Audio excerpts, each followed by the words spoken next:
Assalamualaikum warahmatullahi wabarakatuh. Welcome to our final chapter, chapter 10, application of differentiation.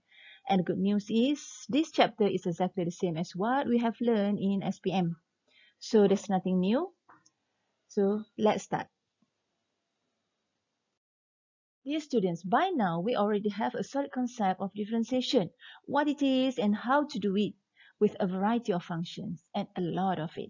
So let's continue to learn about some applications of differentiation and what it can tell us about a function. In SM015, we only have two applications. The first one is extremum problems. In these extremum problems, we will discuss about critical points, relative extremum, using two tests. The first one is the first derivative test, and the second one is the second derivative test. And finally, by using the knowledge, we will solve optimization problems. And the second application is to find rate of change. Critical points and stationary points. A critical point of f of x is any value of x in the domain of f of x at which f prime x equals to 0 or f prime x is not defined. Let's recall that a derivative can be interpreted as the slope of a tangent line. And the critical point where f prime of x equals to 0 is also called a stationary point. Let us take a look at the graphical representation so that we can have a clearer view.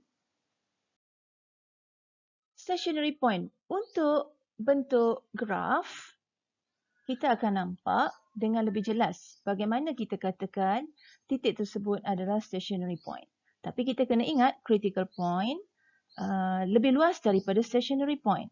Okay.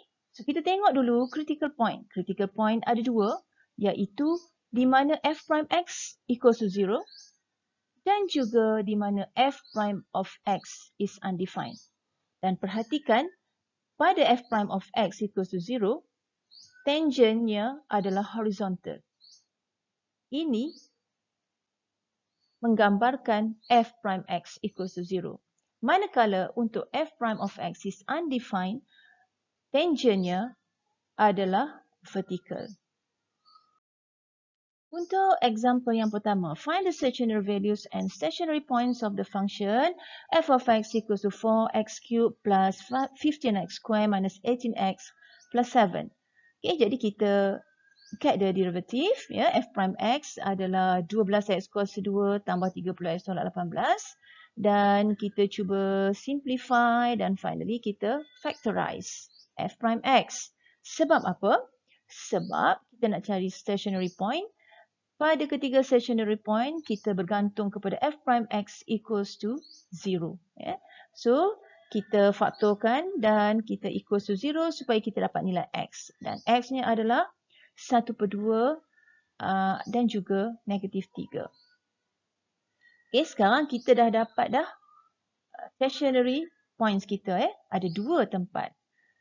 Okay, the stationary points are therefore at x equals to half and x equals to negative 3. Walau bagaimanapun, kita belum menjawab soalan stationary value. Stationary value merujuk kepada nilai y. Jadi, apa kita buat? Kita mestilah gantikan nilai x 1/2 dan negatif 3 ke dalam function f. 4 darab 1/2 kuasa 3 tambah 15x kuasa 2 tolak 18 darab kuasa 1/2 tambah 7. Kita substitute nilai. Untuk x sama dengan 1/2, kita dapat 9/4. Dan untuk x sama dengan negatif 3, kita dapat 88. Jangan lupa, cuba soalan ini sebagai latihan untuk memastikan kita betul-betul dapat konsepnya. Seterusnya, katakan kita mengandungi satu critical number. Misalnya, C. Jika f prime of x di antara interval A sehingga C lebih besar daripada kosong dan untuk interval yang berikutnya C hingga B, f prime x dia adalah kurang daripada kosong, maka kita akan dapat bentuk graf seperti ini. Kita anggap A berada di kiri dan B berada di sebelah kanan. Bentuk ini akan mewakili bentuk relative maksimum. Maknanya titik C ni adalah titik yang maksimum di sekitar interval yang berhampiran dengannya. Jadi kalau kita nampak mulanya f prime x-nya lebih besar daripada kosong dan kemudian f prime x decrease, maka titik tersebut adalah titik relative maksimum. Manakala jika f prime x sebaliknya kurang daripada kosong dan seterusnya menjadi lebih besar daripada kosong seperti graf yang ditunjukkan di depan ini membawa maksud bahawa C tersebut adalah relative minimum. Maksudnya apa? Titik C adalah titik yang paling minimum di sekitar kawasannya. Kita boleh juga kata local minimum di kawasan sekitarnya.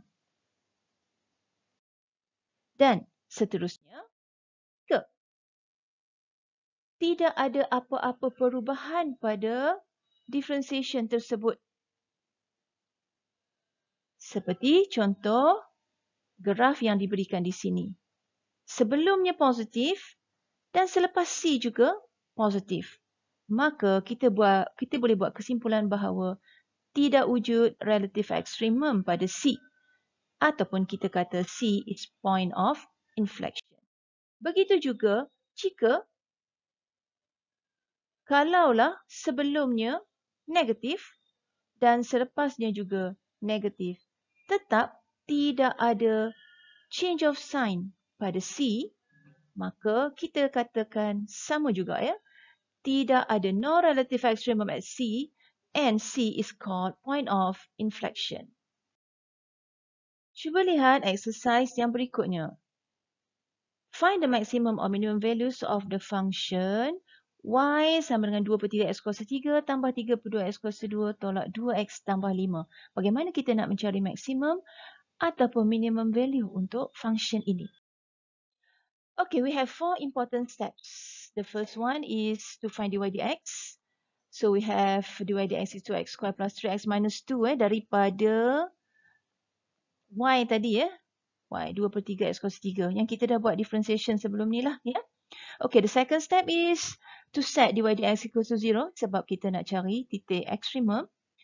Dan untuk dapatkan nilai x, untuk dapatkan critical number, kita akan equal to 0. So we have to factorize. Then the third step is conclude the critical numbers are x equals to half or negative 2. And then kita dah dapat critical number. Cuma sekarang kita nak tahu critical number tu, the nature of critical number, is it maximum or minimum? Or it is just a point of inflection? Okay, so untuk buat itu, kita akan set up table, di mana table kita ada interval, ada value of x, ada sign of dy dx. Semua ni adalah untuk menentukan kedudukan tangent. Bagaimana? Adakah dia akan menghasilkan maksimum ataupun dia akan menghasilkan titik minimum? Okay, kita tengok table. Bagaimana kita nak set up table kita? Alright, kita ada table kita.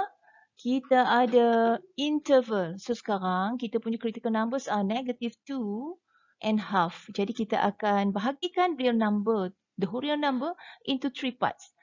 So the first interval is negative infinity to negative 2.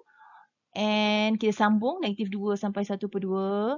And the last part is half to infinity. It depends on our critical numbers. Kemudian, kita akan pilih satu nilai x untuk mewakili setiap interval. So, saya pilih negative 4 for the first interval. The second interval, saya pilih 0.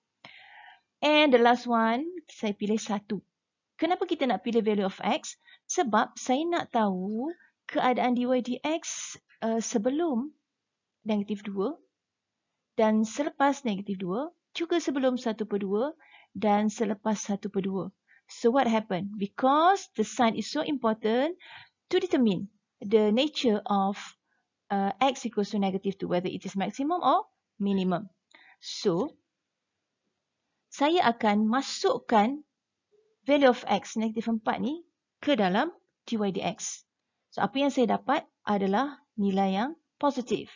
Begitu juga dengan kosong. Saya akan gantikan x dengan kosong dan saya dapat -2. Jadi, sign dia negatif.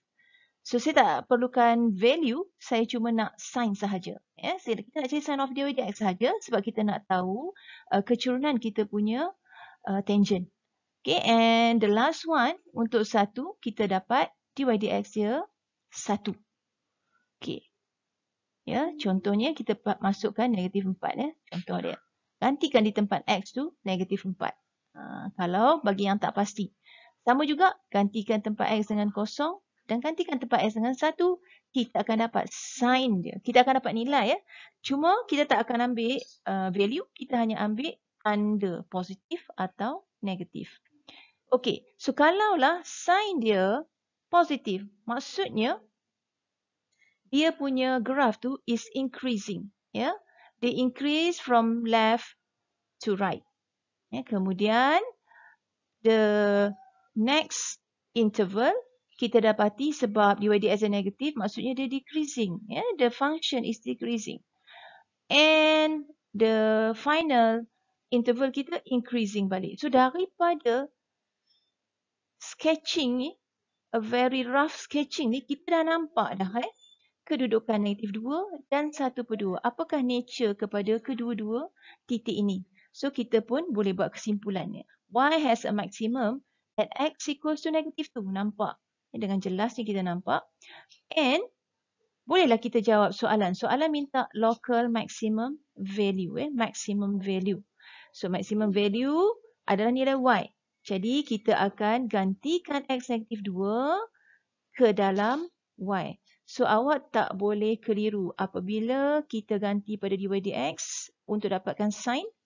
Tapi untuk dapat nilai maximum value, kita akan masukkan nilai x ke dalam y.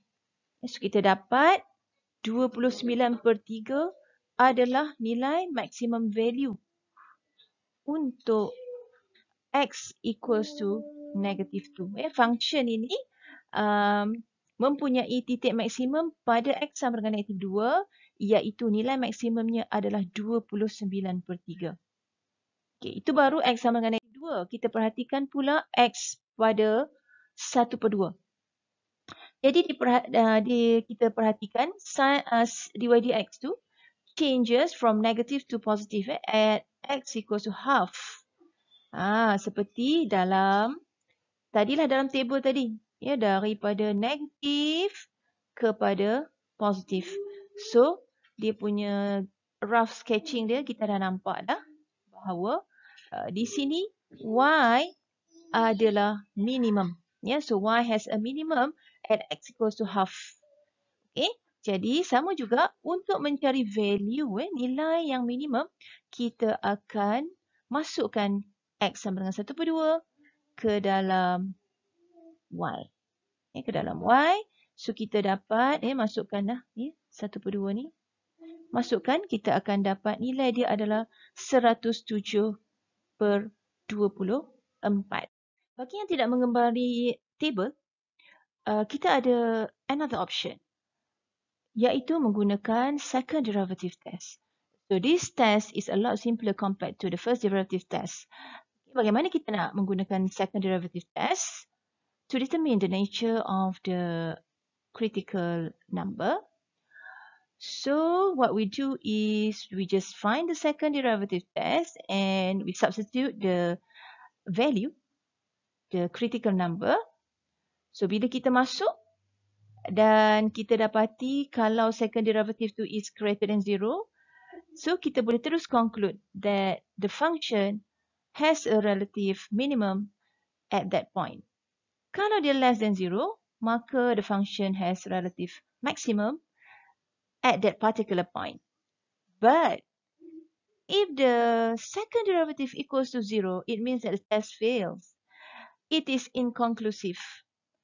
So we have no choice. We have to go back to the first derivative test. So ini je lah kelemahan second derivative test. Dia hanya valid untuk nilai-nilai yang lebih besar daripada kosong ataupun lebih kecil daripada kosong. Kalau kita dapat equal to 0, kita terpaksa menggunakan first derivative test kembali. Ya.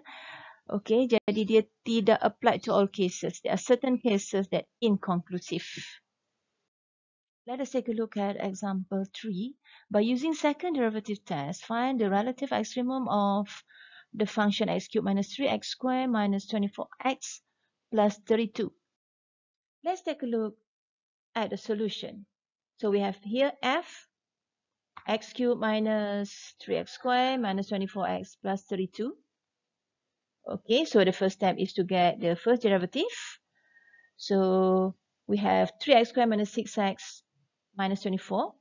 And of course, we have to factorize because we want to get the critical number. And the critical number is when f prime of x equals to 0. Okay, so the conclusion is the critical numbers are negative 2 and 4. Alright, now how we want to determine the nature of negative 2 and 4? By this time, we are using second derivative test. So the next step is to find the second derivative test.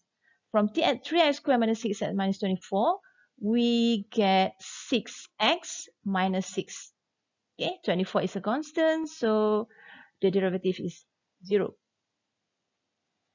And the next is we substitute our critical number into the second derivative. Okay, for x equals to negative 2, we get negative 18, which is less than 0.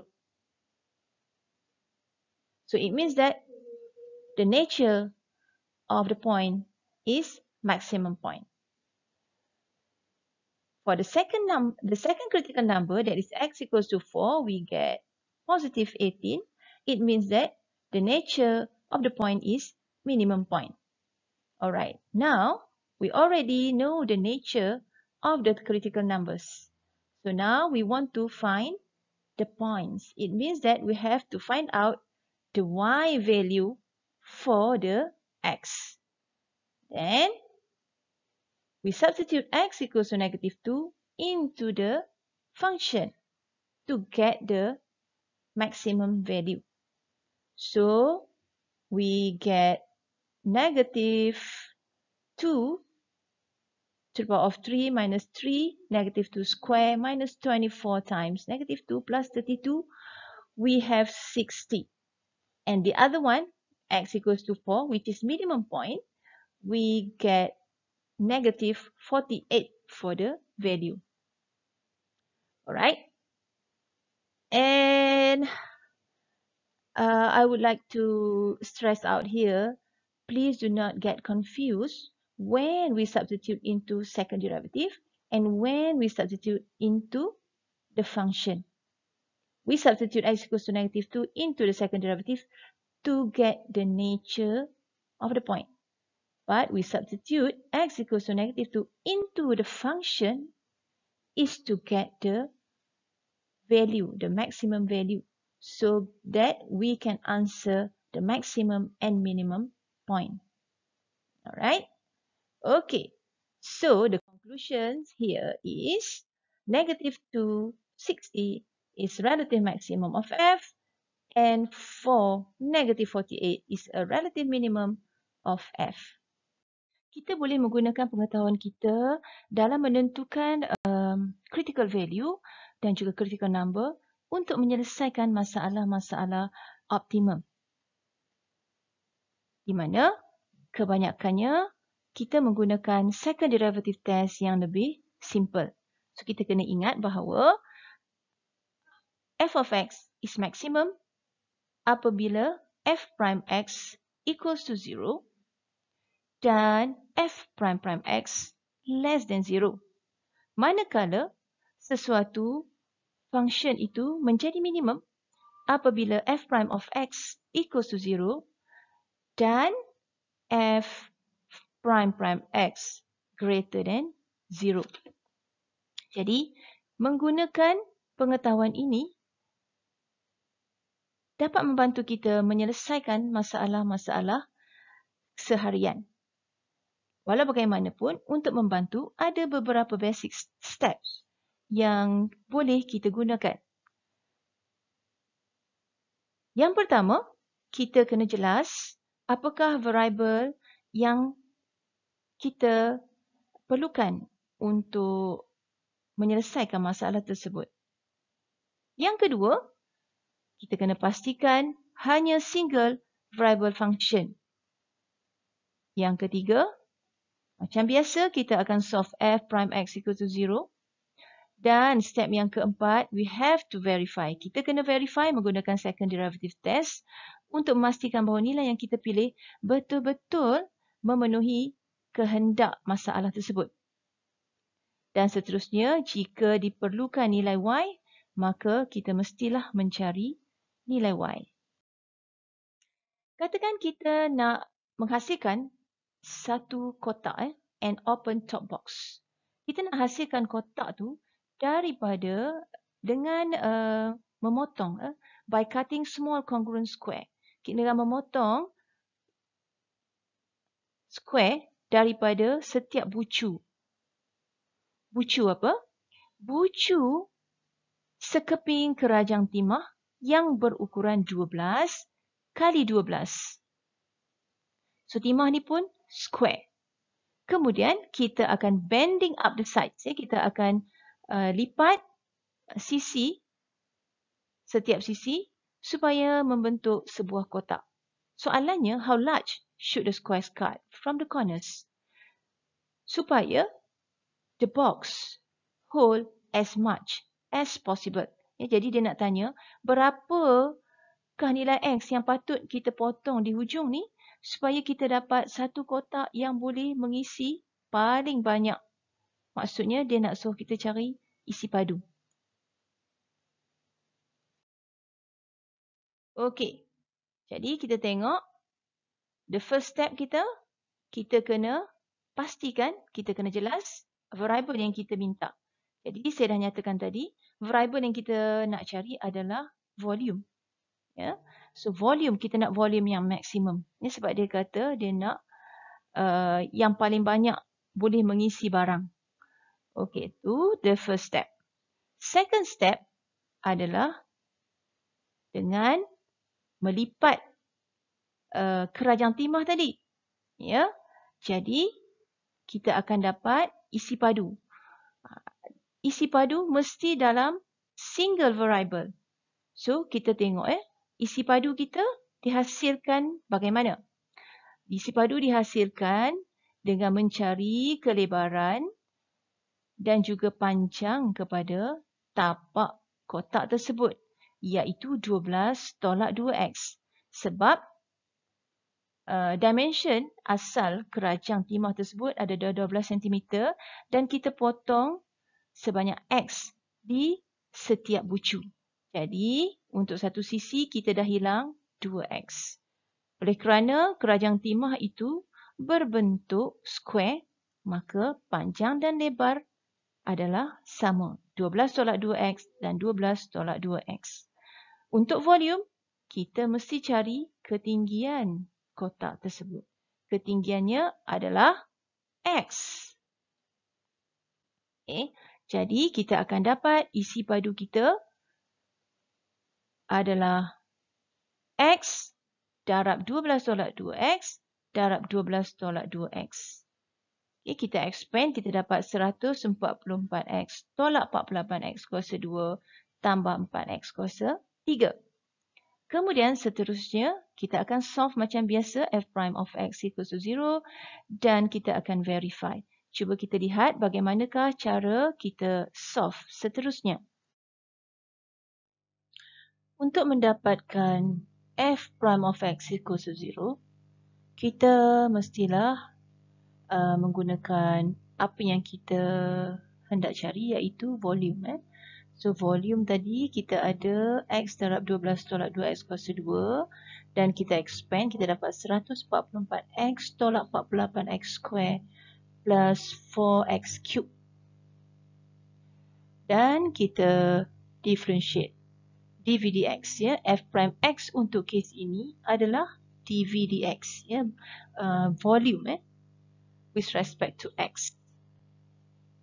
So kita dapat 144.96x tambah 12x kuasa 2, dan macam biasa kita akan factorize sebab kita nak equals to 0. dv dx equals to 0, untuk dapatkan critical number. So kita dapat 2 dan 6.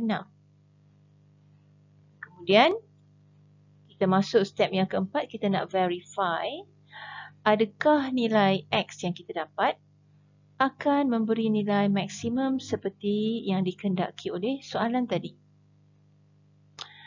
Jadi, kita differentiate lagi sekali, ya. Kita dapatkan second derivative 144.96x tambah 12x kuasa 2. Kita differentiate lagi sekali, 144 differentiate jadi kosong sebab constant. Tolak 96x kita dapat negatif 96. Dan 12x kuasa 2 kita dapat 24x. Jadi, kita masukkan x sama dengan 6. Kita ada dua nilai, x sama dengan 2 dan x sama dengan 6. Saya pilih x sama dengan 6 sebab dia besar. Kita nak nilai maksimum. Jadi, saya pilih nilai 6. Saya masukkan negatif 96 tambah 24 darab dengan 6, saya dapat 48. So, untuk 48, maksudnya nilai x sama dengan 6 ni sebenarnya memberi isi padu yang minimum. So, x sama dengan 6 did not contribute to maximum volume seperti yang dikehendaki oleh soalan. Jadi, saya cuba pula lagi satu nilai, x equals to 2. X equals to 2, saya masukkan dalam second derivative. So, saya dapat, kali ini saya dapat negatif 48 yang kurang daripada kosong. Jadi, maknanya inilah nilai maksimum yang kita kehendaki. Jadi, saya buat kesimpulan. Therefore, x equals to 2 gives maximum volume. Jadi, isi padu maksimum yang terhasil daripada nilai x sama dengan 2 adalah 128 cm3. Saya dapat nilai 128 ini daripada formula isi padu V. Ya. Okey. Soalan berikutnya. You have been asked to design a 1 liter oil can shaped like a circular cylinder. What dimensions will you use the least material? So, kita diminta untuk design satu bekas, ya, untuk mengisi oil, minyak yang berbentuk silinder. Jadi, bagaimanakah cara kita perlu design bahan kita supaya kita menggunakan paling sedikit, paling minimum bahan. Jadi, kita boleh mengurangkan kos pembuatan bekas tersebut. Jadi, katakan kita lihat dalam dua dimensi. Bentuk di atas silinder ni adalah bentuk bulat, ya. Jadi, diameter dia adalah 2R, 2 kali jejari, dan tingginya H. Jadi, dia menyatakan tentang bahan yang hendak digunakan. Tapi, dia bagi syarat bekas minyak tersebut mesti mampu menampung 1 liter minyak. Bagaimana? Apa yang akan kita lakukan? Kita tengok dulu info yang diberi. Dia kata 1 liter oil. Jadi, saya tulis dulu volume of cylinder. Volume of cylinder is pi r square H.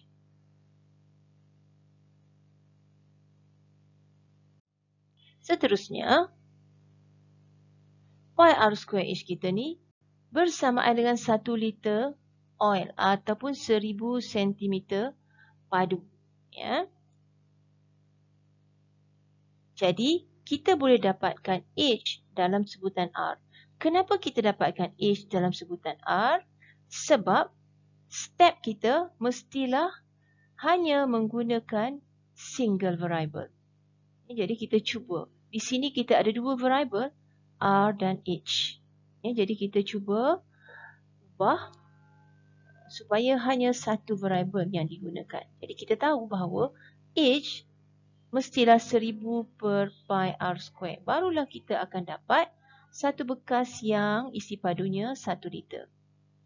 Walau bagaimanapun, kita bukan nak mencari isi padu yang maksimum sebab isi padu adalah tetap, iaitu 1 liter. Jadi, apakah sebenarnya yang kita nak cari? Kita nak cari bahan yang digunakan, ya. Bahan yang digunakan paling minimum. Maksudnya, ini adalah berkenaan dengan permukaan surface area, ya, berkenaan dengan luas permukaan. Jadi, daripada silinder, kita tahu luas permukaan silinder adalah terdiri daripada dua bahagian bulat. Ya, dua bahagian bulatan ni penutup di atas dan di bawah.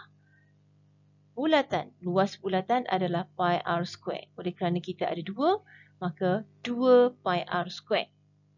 Dan satu lagi kawasan adalah kawasan dinding kepada bekas ini. Dinding bekas ini sebenarnya berbentuk cuboid.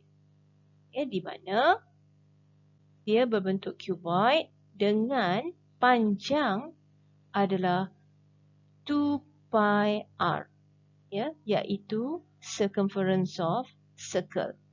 Dan kita darab dengan ketinggian silinder ni, h, 2 pi r h. Okey, oleh kerana kita hanya perlukan satu sahaja variable, jadi kita gantikan h supaya a kita dalam sebutan r sahaja. Dan kita cuba simplify, maka kita dapat a sama dengan 2 pi r square tambah 2000 over r. Seterusnya, sekarang kita dah dapat a, maka seterusnya adalah kita akan mula untuk mencari optimum. A yang optimum. Jadi, kita pun differentiate A ni. So, kita dapat dA. This time, kita akan differentiate A with respect to R. So, kita dapat dA dR. 2 pi R square jadi 4 pi R. And 2000 over R, kita dapat negative 2000 over R square. Seterusnya, oleh kerana kita nak mencari bentuk ekstremum, so kita akan equals dA dR kita dengan 0 untuk kita dapat critical number.